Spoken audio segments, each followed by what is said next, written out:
안녕하세요. 오늘은 2020년 7월 31일자 화강신문의 오늘의 생각을 읽어보도록 하겠습니다. 일이관지 하나의 이치로서 모든 것을 꿰뚫는다. 서울시립대학교 교수 김대환님의 오늘의 생각입니다. 토인비와 이케다 두 박사의 대화는 대학에서 결코 배울 수 없는 태도를 내게 가르쳤다. 지금에 와서 생각해 보건대 그것은 삶의 태도일 것이라고 나는 짐작하고 있다. 2월 추운 겨울이었다. 서울에 있는 같은 대학에 입학한 고향 친구와 함께 완행 열차에 몸을 싣고 고향을 떠났다. 병으로 수년간 고생했기 때문에 대학을 진학하게 된 것만으로도 꿈만 같았다. 아직 몸이 완전히 회복되지 않아 서울에서 홀로 어떻게 생활할지 막연한 두려움도 있었지만 어쨌든 새로운 출발이라는 사실만으로도 설레었다. 덜커덩거리며 흔들리는 기차 안에서 친구와 이런저런 이야기를 하며 다가올 우리의 미래를 꿈꾸었다. 경영학을 전공하게 된 친구는 돈을 많이 벌어서 행복하게 잘 살아보고 싶다고 이야기했다. 아버지의 뜻에 따라 법학과에 진학하게 된 나로서는 법학이 나의 운명에 어떤 의미가 될지 그다지 확신하지 못한 채 친구의 설레는 이야기를 듣고만 있었다.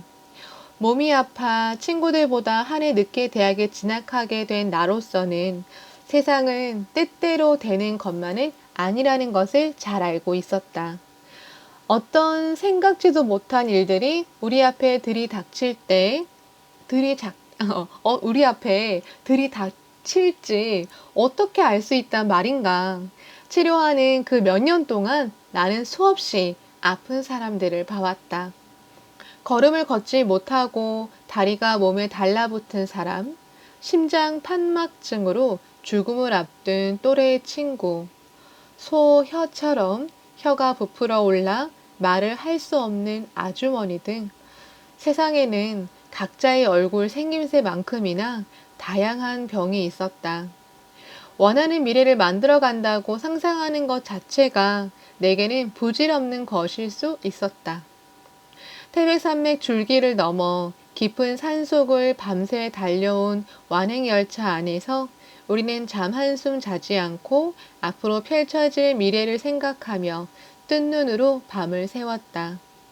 창밖으로 보이는 하늘에는 별들이 그리도 총총히 빛나고 있었건만 지쳐 창에 기댄 어깨 속으로 찬 기운이 몸속 깊이 파고들었다. 그리고 우리는 아직 어둠이 깊은 밤 기운 찬 청량리에 두 발을 내디뎠다. 나는 전공 과목에 특히 애로사항을 느꼈다.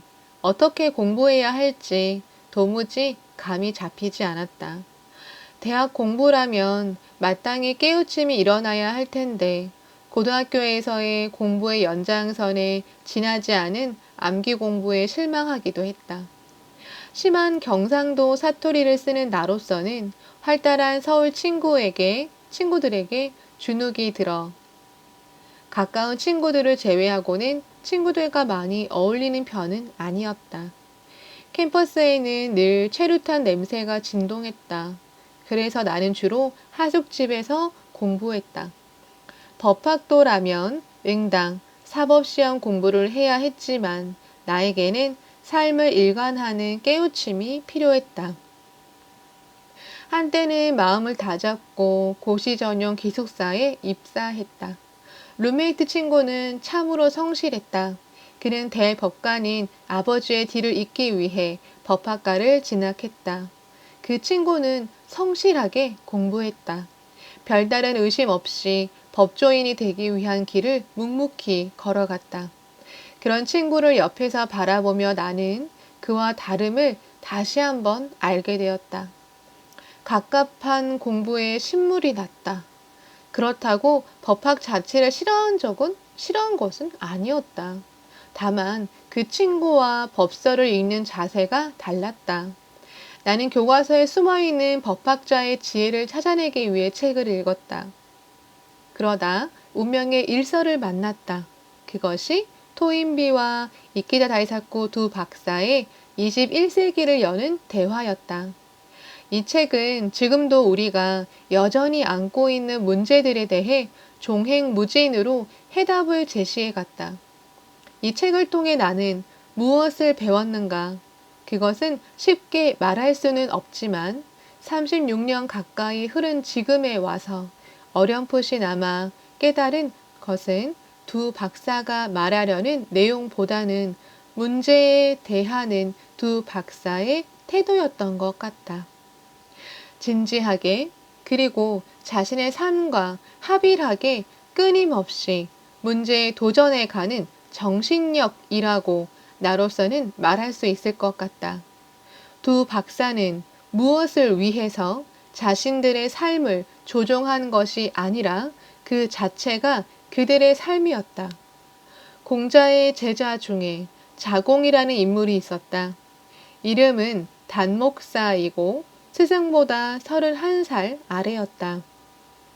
그는 스승을 마음으로 따랐다. 한 번은 숙손무숙이라는 사람이 공자를 비방했다. 그러자 자공이 그러지 마시오. 선생님은 비방할 수가 없는 분입니다. 다른 현명한 사람은 언덕과 같아서 누구나 넘어갈 수가 있으나 선생님은 해나 달 같은 분이라서 아무도 넘어갈 수가 없습니다. 비록 남들이 자기 스스로 선생님의 가르침을 끊으려 한다 하더라도 해나 달에게 무슨 손상이 가겠습니까? 그러는 사람이 분수를 모름을 더욱 드러낼 따름입니다. 라고 말했다. 후에 공자께서 돌아가시고 제자들이 부모 상과 같은 3년 상을 치르고 모두 돌아갈 때도 자공은 무덤 곁에 움막을 짓고 6년간이나 스승의 무덤을 보살폈다고 사마천은 기록하고 있다. 공자가 큰 스승인 것은 자공과 같은 제자가 있었기 때문일 것이다. 그런 자공에게 생전의 공자가 한 번은 이렇게 물었다. 사야, 너는 내가 많이 배우고 그것을 모두 기억할 수 있다고 생각하느냐? 자공이 대답하기를 그렇게 생각합니다, 선생님. 그렇지 않습니까? 자공은 너무나 당연한 사실을 묻는 스승에게 오히려 반문한다. 그러나 공자는 단호하게 말했다. 그렇지 않다. 나는 한 가지로서 모든 것을 꿰뚫고 있을 뿐이다. 토인비와 이키다 두 박사의 대화는 대학에서 결코 배울 수 없는 태도를 내게 가르쳤다. 어떻게 그렇게 광범위한 문제에 대해 해안을 가지고 인류에게 방향을 제시해 줄 수 있었을까? 아마도 엄청나게 공부를 해서 탁월한 지식을 소유하게 되었을 것으로 생각하는 것은 자공의 어리석음을 되풀이하는 것이리라. 일찍의 공자는 한 가지를 충서일 뿐이라고 했다지만 지금에 와서 생각해 보건대 그것은 삶의 태도일 것이라고 나는 짐작하고 있다. 감사합니다.